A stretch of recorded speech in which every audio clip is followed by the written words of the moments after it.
Another major sporting event in Wisconsin is happening this week. The U.S. Women's Open at Erin Hills is set to make a huge impact in the state. Andrew Weiland from our partners at BizTimes is joining us to talk about some of the top business headlines. So let's get right into it. The Women's U.S. Open, how much of an impact do you predict that that'll have here? I don't predict, but Visit Milwaukee says $13 million. So they're estimating crowds over the course of the weekend, about 50,000 to 70,000 spectators. And a lot of those folks will be from the outside of the area, 100-some golfers playing, and an international press corps. So a lot of exposure for the area, but a lot of people coming here to see the best women's golfers in the world compete. And if you were to take a look at the future and the long-term benefits of hosting an event like this here in Wisconsin, what does that look like for you? Well, I think for one thing, the prestige of having an event like that. Erin Hills has had the U.S. Open. The Kohler golf courses have had major championships as well.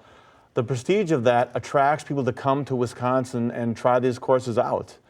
And then there are other courses like Sand Valley in central Wisconsin, which has been ranked nationally as one of the best golf course resorts in the country, even though it hasn't hosted one of these majors.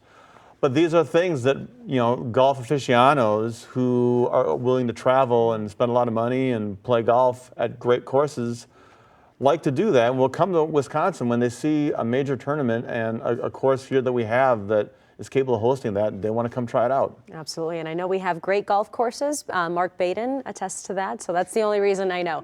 Let's talk about this too. Downtown Milwaukee, BizTimes shared a report that shows that new apartments in the past 5 years have been built in downtown. Is there a specific reason why there's such a focus in that area? Yeah, the study showed that just looking at the city, not really the metro area, because there's been a lot of suburban apartment development, but looking at just the city, and comparing us to other cities nationally, we have one of the highest percentages, third highest percentage, of our apartment development happening in the downtown area. So that tells you that other neighborhoods of the city, not adjacent to downtown, but well outside of downtown, just aren't attracting apartment developments. I think the reason for that is just simply that's where people who are renting apartments want to be, so that's where the developers are going to go.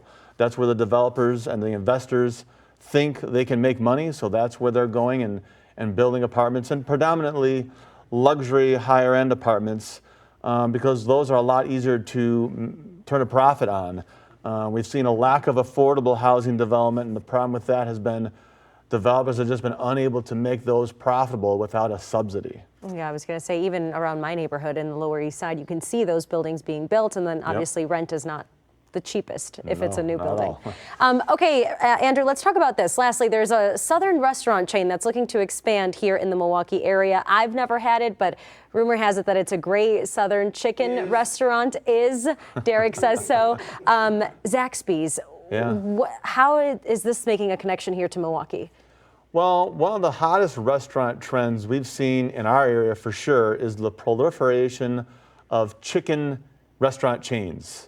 There's still no shortage of places to get a burger, but we've seen more and more chicken franchises come in, and you can go down the list of the Chick-fil-A's, Raising Cane's, Dave's Hot Chicken, Popeyes.